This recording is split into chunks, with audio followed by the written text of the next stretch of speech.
우리가 이미 가지고 있음에도 불구하고 미처 깨닫지 못한 것들이 구체적으로 무엇일까요? 사람들마다 개인적인 차이는 있겠지만 이런 것이 없는 사람은 아무도 없습니다. 오늘 우리가 읽은 베드로전서 2장 9절 10절도 한번 보세요. 여기에 보면 아주 중요하면서도 근본적인 사실이 언급되어 있습니다.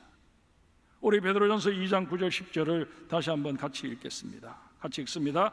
그러나 너희는 택하신 족속이요 왕같은 제사장들이요 거룩한 나라요 그의 소유가 된 백성이니 이는 너희를 어두운 데서 불러내어 그의 기이한 빛에 들어가게 하신 이의 아름다운 덕을 선포하게 하려 하심이라. 너희가 전에는 백성이 아니더니 이제는 하나님의 백성이요 전에는 긍휼을 얻지 못하였더니 이제는 긍휼을 얻은 자니라. 아멘. 이 말씀 중에서 제일 먼저 우리는 그러나라는 접속 부사에 주목할 필요가 있습니다. 그러나라는 이 접속 부사는 앞의 내용과 뒤의 내용이 상반될 때 사용합니다. 오늘 본문 바로 앞을 보면 예수 그리스도는 건축자들이 버린 돌처럼 쓸모없어 보이고 길에 불쑥 솟아올라 부딪히는 돌 취급을 당하고 걸려 넘어지게 하는 바위 같은 존재로 취급받았다, 그렇게 말씀하십니다.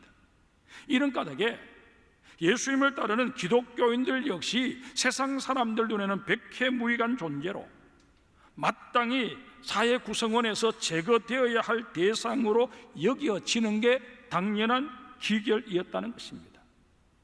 이런 사회 분위기 속에서 기독교인들의 마음에는 알게 모르게 자격지심 내지는 열등감이 자리할 수밖에 없는 환경이 된 것입니다. 심지어 그리스도를 부인하고 교회 공동체를 떠나게 만드는 주요한 요인이 되어버리기도 했습니다. 이에 베드로 사도는 안타까운 심정에서 소아시아 일대의 교회들이 다 해람할 수 있도록 격려의 서신을 써서 보냅니다. 그 서신이 바로 베드로 전서입니다. 베드로 사도는 그리스도인의 정체성은 그렇게 쉽게 버려도 좋을 만큼 하찮은 게 아님을 거듭거듭 강조합니다. 그런데 오늘 본문에서 우리가 또 하나 눈여겨보아야 할 사실은 시제입니다. 베드로를 통해 선언하고 계시는 주님의 말씀은 장차 너희가 이렇게 될 것이다 라는 의미가 아닙니다. 또 너희가 이렇게 하면 나도 너희에게 이런 일이 이루어지게 하겠다라는 식의 조건부적인 얘기도 아닙니다.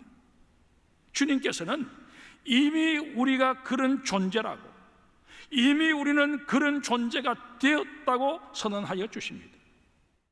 그런데 중요한 것은 이런 사실을 내가 깨닫고 내가 인정해야 한다는 것입니다.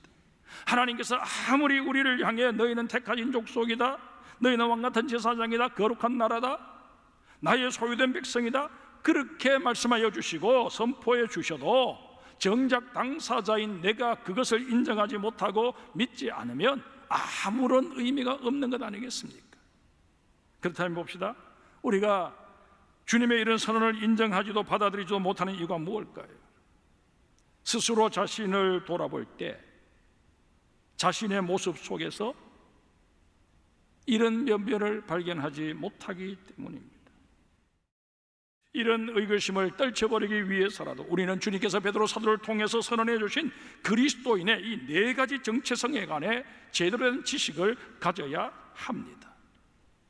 우리가 가져야 할 첫 번째 정체성은 게노스 에클렉톤, 택하신 족속입니다. 하나님께서는 어부가 그물을 던져서 한꺼번에 많은 고기를 잡듯 우리를 도매금으로 택하셔서 백성 삼아 주신 게 아닙니다. 우리 한 사람 한 사람을 지명하여 내가 너를 불렀다, 내가 너의 이름을 내 손바닥에 새겼다 말씀하여 주십니다. 아브라함의 예를 한번 볼까요? 하나님께서는 한 사람 아브라함을 택하셨습니다. 그리고 그를 갈대아 우르에서 하란으로, 하란에서 가나안 땅으로 계속 이끌어 오셨습니다.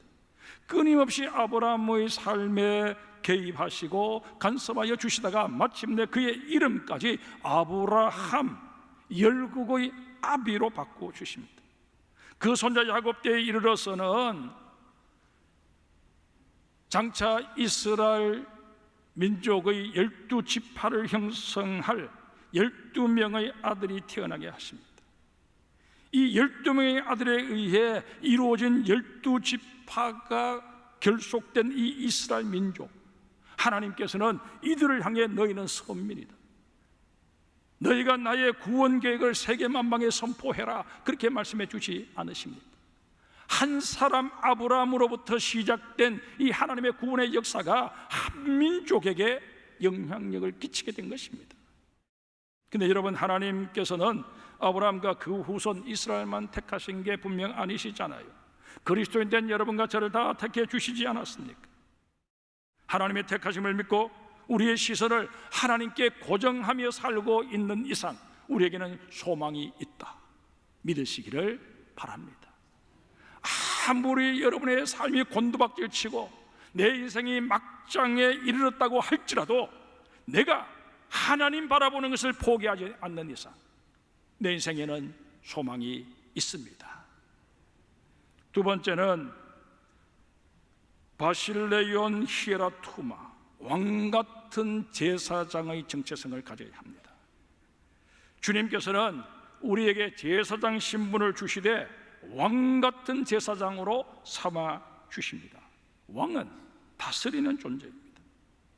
로마서 5장 17절에 보면 한 사람의 범죄로 말미암아 사망이 그 한 사람을 통하여 왕노릇하였은즉 더욱 은혜와 의의 선물을 넘치게 받는 자들은 한 분 예수 그리스도를 통하여 생명 안에서 왕노릇하리로다 말씀하십니다. 과거 우리가 어떤 존재들이었습니까? 죄를 지음으로 마귀에게 얽매여 하수인 노릇을 할 수밖에 없었던 존재들입니다. 분명 마귀는 우리의 주인이 아닙니다. 그럼에도 불구하고 마귀는 우리에게 주인 노릇을 했고 우리는 그 마귀가 주인이냐 그렇게 그에게 굴복해서 비참한 인생을 살아왔습니다. 살았으되 죽은 인생이었습니다. 그러나 예수 그리스도께서 십자가의 희생을 통해 우리를 얽어매고 있던 모든 마귀의 쇠사슬을 끊어주셨습니다. 여러분과 제가 예수를 구세주로 영접하는 그 순간 내 삶은 완전히 바뀌었습니다. 더는 마귀의 하수인이 아니라 왕같은 제사장이 된 것입니다. 근데 여러분, 이 왕같은 제사장은 나중에 우리가 얻게 된 신분이 아니라 본래 하나님이 우리에게 주셨던 신분입니다. 그러기에 이제 우리의 신분을 회복한 만큼 우리는 마귀에게 빼앗겼던 세상을 되찾는 일에 앞장서야 합니다. 나 하나 구원받은 것으로 만족해버릴 것이 아니라 이 땅에 하나님 나라가 계속 확장되어지고 하나님이 다스리시는 그런 세계가 될 수 있도록 내 이웃의 삶도 하나님이 다스릴 수 있도록 그들에게 내가 제사장의 역할을 해야 합니다. 근데 여러분, 이 왕같은 제사장이라는 표현에는 제사장이라는 이 단어의 방점이 찍혀 있습니다. 우리는 왕같은 존재로 모든 피조물을 다스려야 하지만 그 다스림은 궁극적으로 내가 군림하는 데 있는 것이 아니라 피조물들을 하나님과 연결시키는 데 있습니다. 이게 핵심입니다. 좀 더 쉽게 말씀을 드리면 하나님의 통치가 온 세상에 미칠 수 있도록 나는 연결고리의 역할, 다리의 역할을 해야 한다는 것입니다. 내가 무엇을 주관할 수 있는 것처럼 거드름을 피워서는 아니 됩니다. 이 땅을 다스릴 수 있는 진정한 왕은 성부, 성자, 성령 삼위일체 하나님이십니다. 우리는 그분의 도구가 되어서 하나님의 권위가 이 땅에 편만할 수 있도록 하는 일에 힘써야 하는 것입니다. 세 번째로 우리가 가져야 할 정체성은 에트노스 하기온, 거룩한 나라입니다. 성경에서 말씀하시는 거룩은 언제나 성별됨을 의미합니다. 우리는 성별, 거룩하게 된 존재들입니다. 내가 잘나서, 내가 인생을 선하게 그렇게 살아서 성별된 것이 아니라 그리스도께서 더는 마귀가 우리에게 범접하지 못하도록 내 삶의 보혈의 울타리를 쳐 주시기 때문에 나는 성별된 존재라는 것입니다. 그런데 이 성별됨의 의미 속에는 더 적극적인 개념이 내포되어 있습니다. 우리는 성별되었다 하는 이 사실에만 만족하며 살 게 아니라 성별된 자로 살아야 합니다.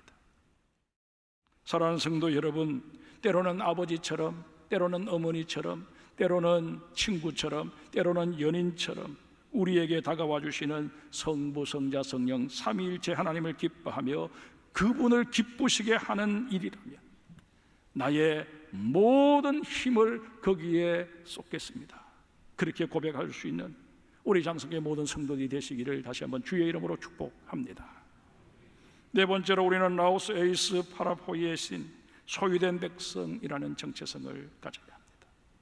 하나님께서는 우리를 구별하신 것으로 끝내지 않으시고 너는 내 것이다, 너를 내 손바닥에 새겼다 말씀하십니다. 여러분, 분명 다른 사람과 비교해 볼 때 내가 갖지 못한 것 있을 것입니다. 그러나 그것과는 상관없이 내가 가진 것이 또한 분명히 있습니다. 오늘 성경 말씀에 우리를 향해서 너는 내가 택한 족속이다, 너는 왕같은 제사장이다, 너는 거룩한 나라다, 너는 나의 소유된 백성이다, 이것이면 족한 것 아닙니까? 여러분, 이렇게 주님이 말씀하여 주시는데 그 주님을 향하여 왜 내게 이것 주지 않으십니까? 왜 저것 주지 않으십니까? 그렇게 말해서는 아니 될 것입니다. 우리의 남은 인생이 얼마이든 하나님의 사랑을 절대적으로 의지하면서 내 입에서 찬송이 떠나지 않게 만드시는 우리 장성의 모든 성도들 되시기를 주의 이름으로 축복합니다.